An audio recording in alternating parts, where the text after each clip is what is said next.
The letter trembled in her hand, the ink bleeding into the paper soaked from the downpour. It was a single sheet, but it held the weight of a tombstone. "You deserve someone who can give you children," it read. "I'm sorry." She stood alone at the gate of the farmhouse, the life she had traveled 1,000 miles for crumbling before it had even begun. Behind her, a door slammed shut, the sound cracking through the storm like a gunshot. A child screamed, not in fear, but in protest. "Miss Clara!" a small voice cried out from the porch. She turned, her heart a tangled mess of humiliation and grief. Two small faces, framed by the pale yellow porch light, stared out at her. The boy, Luke, maybe 8 years old, held a crumpled piece of paper. The girl, Elsie, a few years younger, had tears streaming down her face, mingling with the rain. His children. "We drew this for you," the boy said, his voice thick. "Don't go," the little girl sobbed. "We want you to be our mommy." And just like that, the woman who had been discarded, the woman told she was not enough, was now the one piece of their world they refused to let go of. She was their only hope. But what they didn't know, what she was only just beginning to understand, was that the man who had just thrown her out into the storm wasn't a monster. He was a prisoner, and he was terrified. Before we dive into this twisting tale of secrets and survival, I want to hear from you. Introduce yourself in the comments and tell me where you're watching from. I love seeing how this community stretches across the globe. And if you're new here, do me a favor and hit that subscribe button. You don't want to miss what happens next. Clara's journey to Elder Creek had started with a whisper. A whisper in her old town of Birch Hollow, a place where whispers were sharper than knives.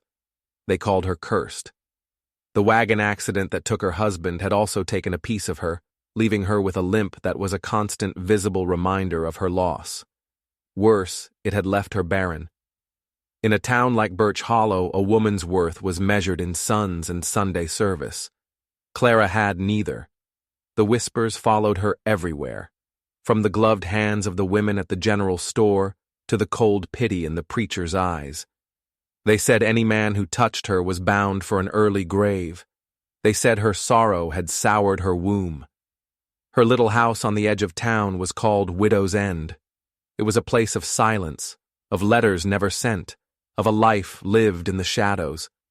So when the preacher's wife suggested she answer an ad in the paper, a mail-order bride for a widower out west, it felt less like a choice and more like an escape. His name was Henry Wallace, a farmer, a father of 2. His letters were plain, honest, and free of promises he couldn't keep. He wrote of needing help, of lonely mornings and cold suppers. He never wrote of love. For Clara, that was enough. The ticket he sent was a one-way passage out of her own ghost story.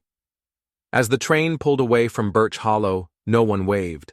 The only sound was the whistle cutting through the fog. She had whispered a prayer to herself then, a desperate plea to whatever might be listening. Please let them need me. Please let them see more than what I've lost. When she stepped off the train in Elder Creek, he was there. Henry Wallace.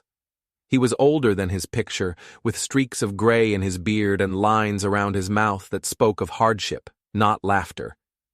He was sturdy, like an old oak, built to withstand storms. The ride to his farm was quiet. The land opened up into rolling fields, a faded red barn, and a simple farmhouse that looked as worn and tired as he did. The first sign of life was the children. Luke, the boy, was carving a piece of wood on the porch.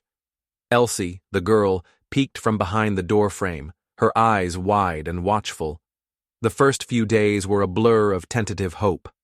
Clara fell into a rhythm of chores. She mended clothes, scrubbed floors, and gathered eggs. She learned the creak of every floorboard and the way the wind whistled through the eaves. The children, at first, were like shy forest creatures. They watched her from a distance, their silence a wall she didn't know how to breach. But then, the wall began to crumble. One morning, Elsie silently placed a dandelion on the table next to Clara's plate. A few days later, Luke held out a small, crudely carved bird. "For your window," he'd mumbled, "so it doesn't feel empty." That night, alone in her small room, holding the little wooden bird, Clara finally let herself cry, not for what she'd lost, but for what she might have found. She felt a presence in the doorway and looked up to see Henry standing there. He didn't speak. He just sat on the edge of her bed and placed his calloused hand over hers. It wasn't a promise. It was an acknowledgement. A silent understanding that passed between two broken people. For the first time in years, Clara allowed herself to feel a flicker of something dangerous. Hope. And that's when everything went wrong. The very next evening, as a storm gathered on the horizon, he called her into the parlor. The children were already in bed. The air in the room was cold, heavy. He wouldn't look at her. He just handed her the letter, the one that said she wasn't enough, the one that told her to leave. "The children need a mother who can give them brothers and sisters," he said, his voice flat, devoid of the warmth she'd felt just the night before. "I was wrong to bring you here." The words hit her like a physical blow. Humiliation burned in her cheeks. She packed her single suitcase in a daze, the sound of the rising wind echoing the chaos in her soul. He led her to the door, opened it to the driving rain, and placed her bag on the porch. He didn't even have the decency to look her in the eye. That was when the children's screams erupted from upstairs. "Don't go, Miss Clara, don't go!" She stood there, frozen in the rain, shattered. This man, who had shown her a sliver of kindness, had just proven to be as cruel as the whispers she'd fled. He was a monster, hiding behind the face of a grieving farmer. She took a step off the porch, her limp more pronounced in the cold mud. Then another. The farmhouse door slammed shut behind her, a final, brutal sound. She was alone again, cast out with nowhere to go. The storm raged, and she sank to her knees in the mud, her one hope extinguished. But that wasn't the truth. Not the whole truth. Because as she huddled there, a movement on the porch caught her eye. The door creaked open again. It was Henry. But the man who stepped out into the rain was not the cold, cruel man from the parlor. This man's face was a mask of pure terror. He rushed to her, his eyes wild, darting towards the dark woods that bordered the property. He wasn't looking at her. He was looking for something else.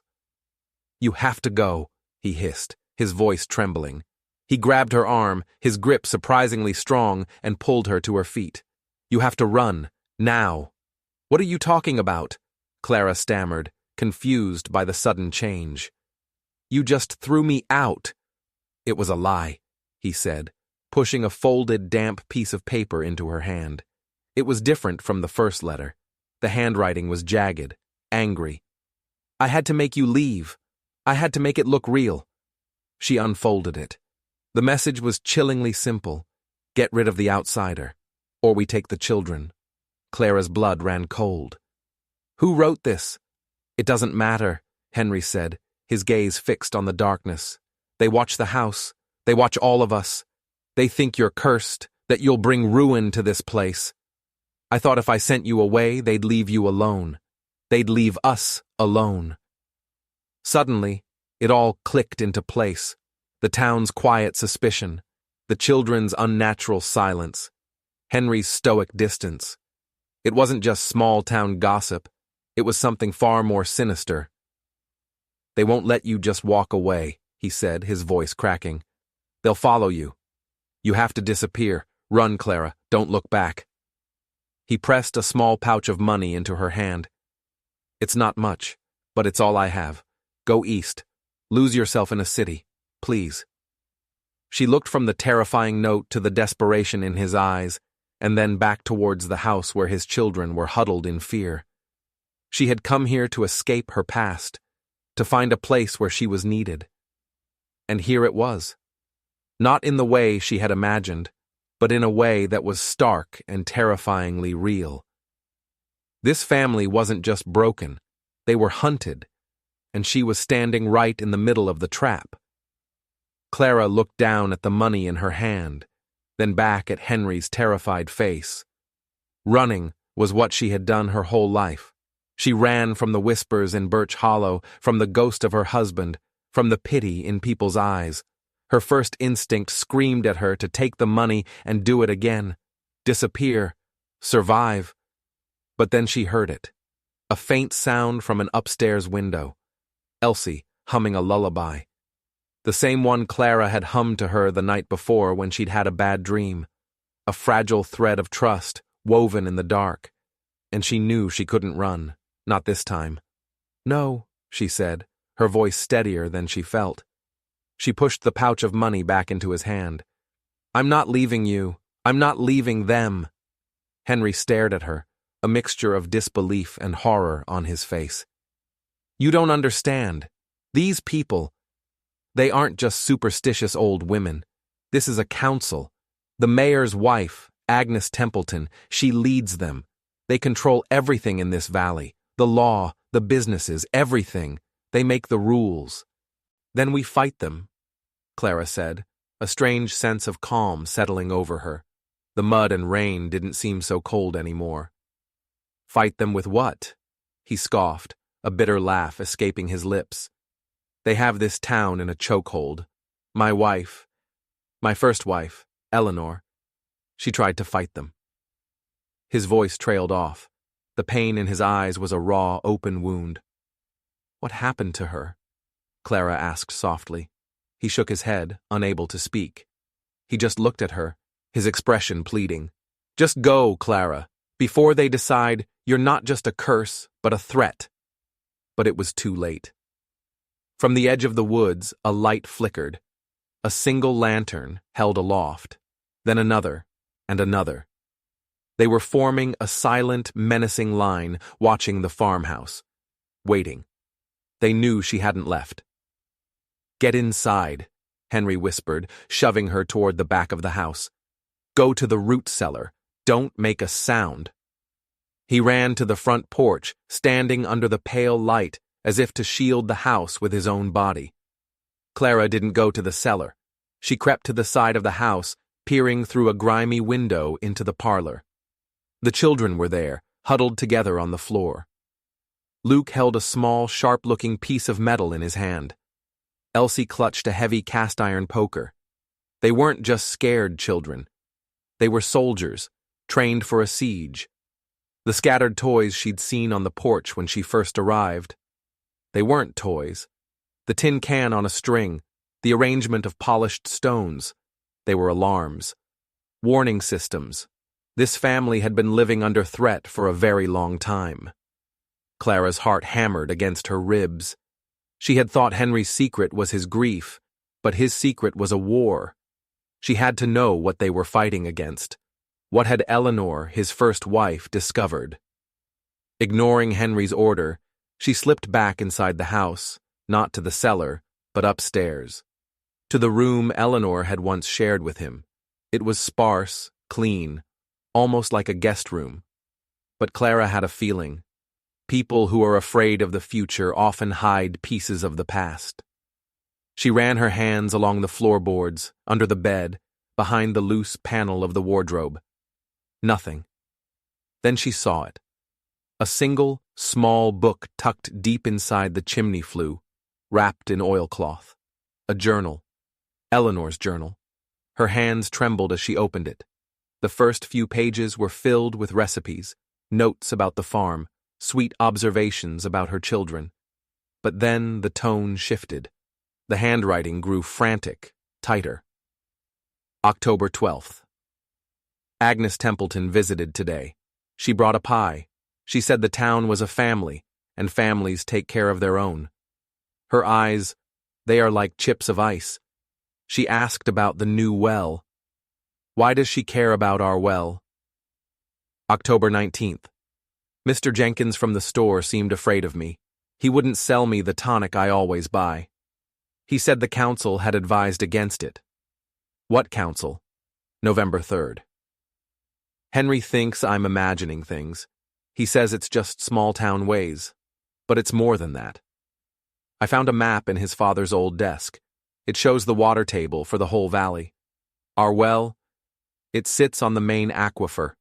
It controls everything. Clara's breath hitched. She kept reading, her fingers flying through the pages. November 21st. It's not just water, it's the railroad. The council is using their control of the water to blackmail the railroad company. They're extorting money, land deeds. They're building a kingdom out here, hidden from the world, funded by fear. I told Henry. He didn't believe me. He called me hysterical. The final entry was dated December 5th. The handwriting was barely legible, a weak, spidery scrawl. I am so weak. The tonic Agnes brought me, the one she said would help my cough. I think it was poison. Henry has gone to town for supplies. The children are with a neighbor. I am alone. If anyone finds this, know the truth. They murdered me. They murdered me to protect their secret. Clara dropped the journal as if it had burned her. Eleanor Wallace hadn't died from an illness. She had been murdered, poisoned, slowly and deliberately, by the smiling woman who brought pies and spoke of community. And Henry had no idea. He thought his wife had succumbed to sickness and his own failure to see her pain. He was living with the guilt of a death he didn't understand, all while the murderers walked free, controlling his life, threatening his children. A floorboard creaked behind her. Clara spun around, her heart leaping into her throat. It was Luke. He stood in the doorway, his small face grim, his eyes old beyond his years. He wasn't looking at her. He was looking at the journal in her hands. "You found it," he said, his voice a flat, empty whisper. "You know now." He knew. This little boy knew his mother had been murdered. "Luke," Clara breathed, taking a step toward him. Did you know all this time?" He nodded, a single, jerky motion. "I heard them. The night she died. Mama was crying. I heard Agnes Templeton's voice. She was telling Mama to be quiet, that it would all be over soon." Tears welled in the boy's eyes, but he refused to let them fall. "Papa doesn't believe it. He doesn't want to believe it. He says grief makes you see shadows where there are none." So Henry wasn't just blind, he was willingly blind. Lost in a fog of sorrow, unable to see the monstrous truth right in front of him. He was trying to protect his children from a curse, while the real danger was a conspiracy he refused to acknowledge. "She tried to tell him," Luke whispered, his gaze fixed on a dark corner of the room. "She tried to make him see, but he was too busy being strong, too busy to listen." Clara knelt down, placing her hands on the boy's small, tense shoulders. "We will make him listen," she said, her voice filled with a conviction that surprised even herself. "Together." Suddenly, a sharp, piercing whistle cut through the night from outside. It wasn't a bird. It was a signal. Luke's head snapped up, his eyes wide with a new kind of fear. "They're coming," he whispered. "They're coming for the house." Clara grabbed the journal and Luke's hand. They raced downstairs. The parlor was empty. Elsie was gone. Henry was gone. The front door was wide open, the storm pouring into the hallway. They weren't just watching anymore. They had made their move. Clara and Luke burst out onto the porch. The line of lanterns had moved from the woods to the edge of the lawn, forming a semicircle around the house. In the center stood Agnes Templeton, her face serene, almost beatific in the flickering light. Several burly men from the town flanked her, and they had Henry. 2 men held his arms twisted behind his back. Elsie was there too, crying, clinging to her father's leg. "You were given a simple instruction, Henry," Agnes said, her voice carrying easily over the wind and rain. It was calm, gentle, the voice of a Sunday school teacher explaining a lesson. "You were told to remove the infection, but you hesitated, and now the disease has spread." Her cold eyes landed on Clara. There was no hatred in them, just a chillingly calm resolve. "The outsider. She has to be cleansed." "Leave her alone!" Henry roared, struggling against the men holding him. "This is between you and me!" "Oh, it was," Agnes replied smoothly, "but she chose to stay. She chose to involve herself, just like your first wife did."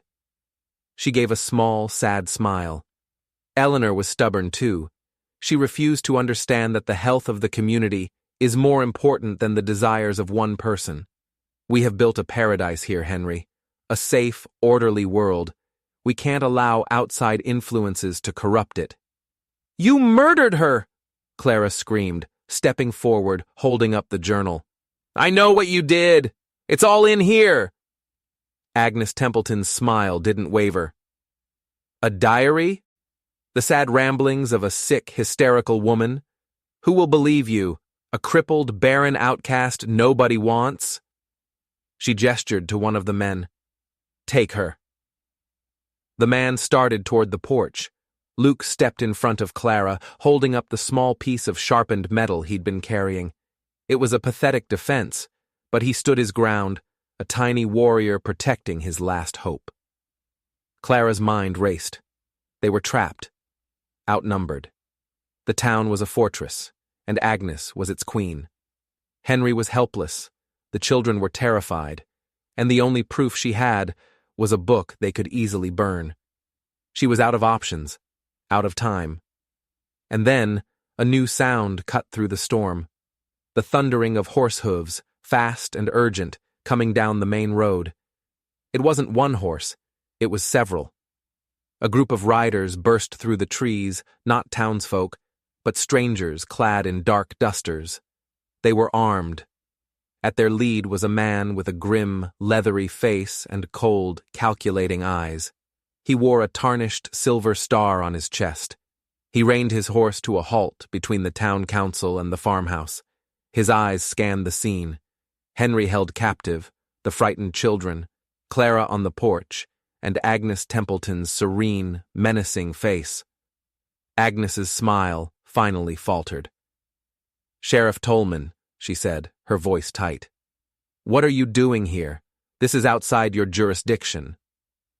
The sheriff swung down from his horse, his boots sinking into the mud.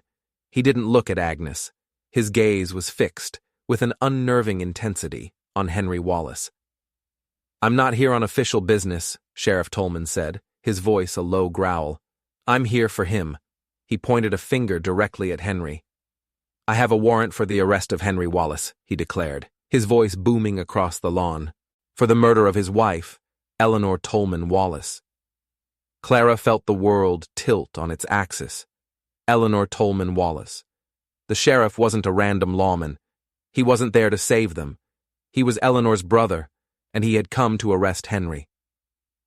The rain fell harder, plastering Clara's hair to her face, but she barely felt it.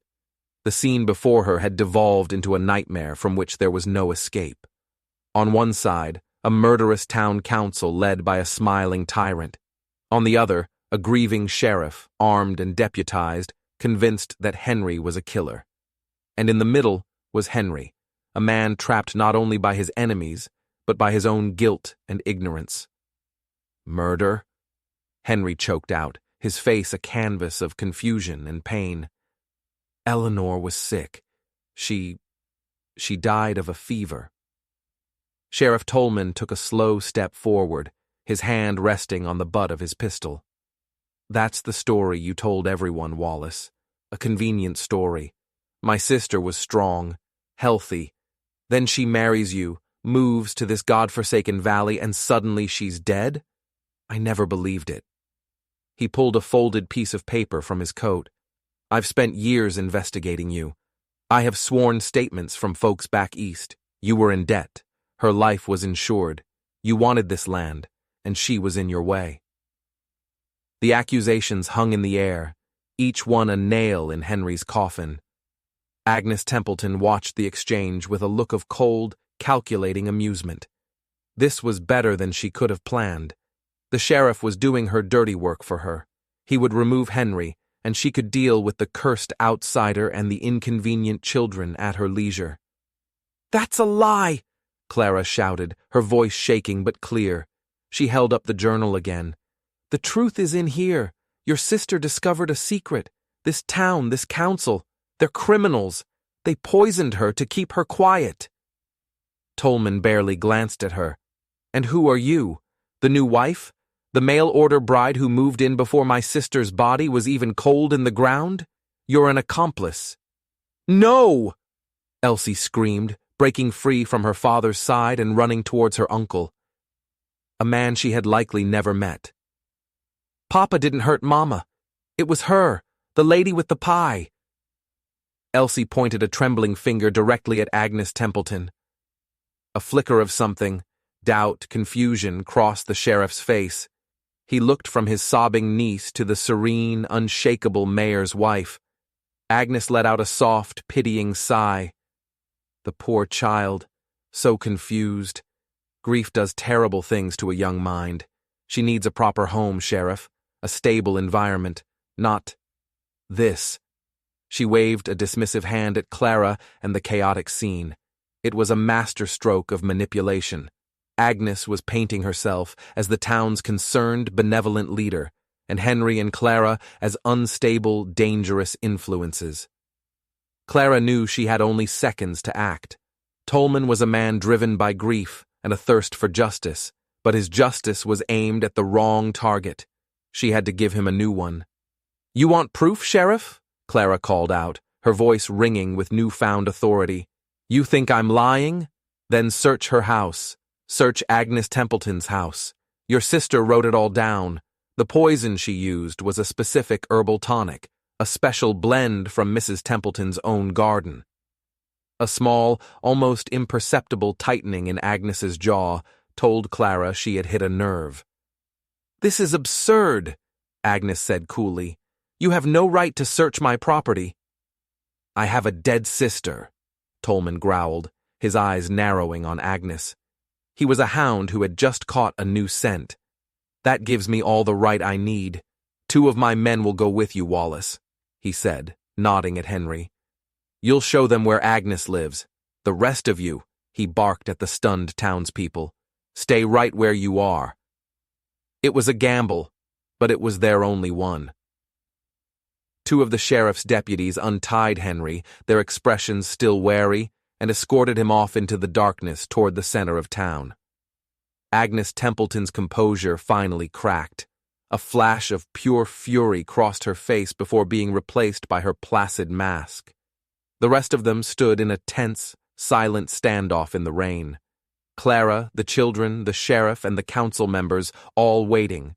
Every second stretched into an eternity. Clara's mind raced. What if they found nothing? What if Eleanor was wrong, or if Agnes had been smart enough to destroy the evidence? Luke moved to stand beside her, slipping his small, cold hand into hers. His touch was grounding, a reminder of what was at stake. Finally, after what felt like a lifetime, the deputies returned. Henry was with them.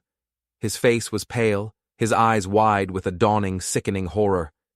He was finally seeing the truth he had refused to accept for so long. One of the deputies held up a small, dark-colored glass bottle. "Found it tucked away in her pantry, Sheriff," the deputy said. "Behind a false wall. There were a dozen more just like it. And this." The second deputy stepped forward. He was carrying a heavy ledger book. "Found this in a lockbox under the floorboards. Looks like a record of payments. From the railroad company. Big ones." Sheriff Tolman took the bottle, uncorked it, and sniffed. His face hardened into a granite mask of rage. He turned his eyes, now blazing with a righteous fire, on Agnes Templeton. "Arsenic," he spat. "Slow acting, mixed with herbs to hide the taste. You murdered my sister." The calm finally shattered. Agnes's face contorted into a snarl of pure hatred. She was a threat, a nosy, sentimental fool who was going to destroy everything we built. This town is a sanctuary. We have order. We have peace. "You have a graveyard you filled yourself," Tolman roared. He pulled out a pair of handcuffs. "Agnes Templeton, you are under arrest for the murder of Eleanor Wallace and for conspiracy and extortion." "You have no authority here," she shrieked, her composure utterly gone. She turned to her men. "Don't just stand there. Stop him." but her men hesitated. They looked from their furious leader to the armed sheriff and his deputies, and then at the ledger book that likely held their own names. Their loyalty, built on fear and greed, was evaporating in the face of true law. One by one, they began to lower their lanterns and back away, melting back into the shadows of the woods. They were saving themselves. Agnes was alone. Defeated, she stood shaking with rage, her perfect world collapsing around her. As Tolman snapped the handcuffs on her wrists, her eyes found Clara's. The hatred in them was a physical force. "You!" she hissed. "The broken woman, the curse! You did this! You ruined everything!" "No," Clara said, her voice quiet but strong. "You did. I just turned on the light." The battle was over, but Clara knew the war for the soul of this family, and this town was just beginning. The truth was out, but the wounds were deep, and she didn't know if they could ever truly be healed. In the aftermath, the rain softened to a gentle drizzle, as if the sky itself was sighing in relief. The remaining townspeople, those who hadn't been part of Agnes's inner circle, stood in stunned silence, their world reordered in a single, violent night. Sheriff Tolman led a cuffed and spitting Agnes Templeton away, his deputies rounding up the few council members who hadn't fled. The air on the Wallace farm was thick with unspoken words. Henry stood apart from everyone, staring at the spot where his wife's murderer had been arrested. He looked like a man who had been hollowed out, the foundations of his life ripped away. The guilt he had carried for years over Eleanor's illness had been replaced by a new, more terrible guilt. The guilt of his own blindness. He had been so lost in his grief that he had failed to see the truth, failed to protect her. Sheriff Tolman approached him before leaving. The anger was gone from his face, replaced by a shared, somber grief. "I was wrong about you, Wallace," he said gruffly. "I'm sorry. I let my pain look for the easiest target." Henry could only nod, his throat too tight for words. "My sister," Tolman continued, his voice softer now. "She was stubborn and brave. She must have seen something in you worth fighting for. Don't prove her wrong." He glanced over at Clara and the children, who were now huddled together on the porch steps. "Looks like you've got a second chance. Don't waste this one." With a final nod, the sheriff mounted his horse and rode off into the dawn, leaving the shattered family to pick up the pieces. Clara watched him go, then turned her attention to Henry. He still hadn't moved. He was a statue of regret. She knew that if he was left alone with his thoughts, the guilt would consume him, building a wall between them that they might never be able to tear down. She walked over to him, the wet grass cold against her ankles. She didn't touch him. She just stood beside him, waiting. "I didn't listen," he finally whispered, his voice hoarse. "She tried to tell me. She said something was wrong in this town, that people were afraid. I told her she was tired, that she was letting the isolation get to her." A single tear traced a path through the grime on his cheek. "I let her die alone, thinking her own husband thought she was crazy." "You were grieving, Henry," Clara said gently. "You were trying to protect your family in the only way you knew how. You can't carry this. It will crush you." "How can I not?" he asked, finally turning to look at her. His eyes were filled with a pain so deep it stole her breath. "How do I look at my children, knowing I failed their mother so completely?" As if on cue, Luke and Elsie came over, their small hands reaching for their father's. "You didn't fail us, Papa," Luke said, his voice surprisingly firm. "You kept us safe." "Miss Clara helped," Elsie added, looking up at her. "She's brave, like Mama was." Henry looked from his children's earnest faces to Clara's. He saw the woman who had walked into a storm for them, who had faced down murderers and lawmen, who had believed in his family when he had lost all faith in himself. She wasn't a replacement for Eleanor. She was something new, a continuation. He finally reached out and took her hand. His touch was no longer hesitant or uncertain. It was firm, sure, a promise. "I spent years looking for a woman to help me run this farm," he said, his voice thick with emotion. "I should have been looking for a woman to help me heal it." In the weeks that followed, a quiet transformation took place in Elder Creek. With Agnes Templeton's reign of fear broken, the town began to breathe again. People started talking to their neighbors, not in whispers of suspicion, but in open conversation. The story of what happened at the Wallace farm spread, and Clara was no longer seen as the cursed outsider. She was the woman who had saved them, the woman who had brought the truth to light. Mr. Jenkins from the store, his face etched with shame, confessed to Tolman that Agnes had blackmailed him into providing the poison, threatening his own family if he refused. He, like so many others, had been a prisoner. His confession solidified the case against the council and started a slow, painful healing process for the entire community. Clara and Henry, along with the children, began to build a new life, not on the ashes of the old one, but alongside it. They didn't try to forget Eleanor. They honored her. Henry shared stories of his first wife with the children, stories of her laughter and her courage, things he had buried under the weight of his guilt. Clara would listen, adding her own quiet strength to their memories. She and Henry worked side by side, repairing the farm, their hands often brushing, their glances saying more than words ever could. They rebuilt fences, planted new crops, and piece by piece rebuilt their family. The silence in the house was replaced by laughter. Luke started carving again, not out of nervous habit, but for the joy of it. Elsie sang her lullabies in the evenings, her voice clear and happy. One evening, as the sun set, painting the sky in hues of orange and purple, Henry led Clara to a small, secluded bluff overlooking the valley. The air was cool and smelled of pine and damp earth. "I never asked you to marry me," he said, his voice quiet. "I just sent you a train ticket and a list of chores. I offered you a roof and respect. I didn't know how to offer anything more." He turned to face her, taking both of her hands in his.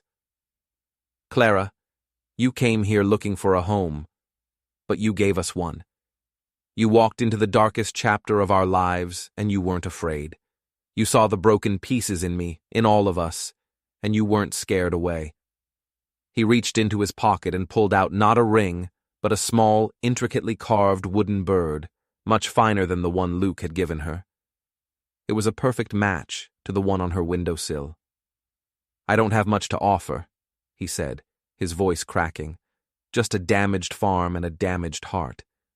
And 2 children who already think of you as their mother. But if you'll have us, if you'll stay and build a life with us, I'll spend every day I have left trying to be the man you deserve." Clara looked into his eyes, and for the first time, she saw no shadows, no ghosts, only a clear, deep love that reflected her own. Tears welled in her eyes, but these were not tears of sorrow or loss. They were tears of joy. "You don't have to ask me to stay, Henry," she whispered, her fingers closing around the wooden bird. "I'm already home." They married a month later, not in a church, but right there on that bluff, surrounded by the quiet beauty of the valley. The whole town came, not as judges or whisperers, but as friends. Sheriff Tolman stood as Henry's best man. Luke and Elsie stood beside Clara, holding her hands. She wore a simple blue dress, the same color as the one she'd worn as a young, hopeful girl who danced at harvest fairs. The limp in her step was still there, the scar on her cheek still visible, but they were no longer marks of what she had lost. They were proof of what she had survived. A few nights after the wedding, Henry found her in the barn. She was standing before an old empty cradle that had been stored in the loft for years. She had spent the last week carefully sanding it, polishing the wood until it shone. Now, she was carving a name into the headboard. "What are you doing?" he asked softly, wrapping his arms around her from behind. She leaned back against him, a contented sigh escaping her lips. "I'm giving her a name," she said. Henry looked at the name she had so carefully carved into the wood. Ruth. "It was my sister's name," Clara explained, her voice thick with emotion. "She died when we were young. She always told me I'd matter to someone someday." She paused, then took a small, worn book from her pocket, Eleanor's journal. It was the name Eleanor had picked out, too, for the daughter she always wanted. She turned in his arms, her eyes shining. "It's for them, for the past we honor and the future we build." Henry looked from the cradle to his wife, this incredible, resilient woman who had pieced together his broken world. She was never a curse. She was never just a mail-order bride. She was the miracle he never knew he was praying for. A quiet warrior who had walked through the fire and taught them all how to live again. The story of Clara and Henry reminds us that sometimes the deepest wounds aren't the ones we can see, and that true strength isn't about being unbreakable, but about having the courage to love the broken pieces, in others and in ourselves. If you were moved by their journey, please do me a favor and hit that like button, and make sure you're subscribed to the channel. You never know when the next story will come along that changes the way you see everything. Thanks for watching.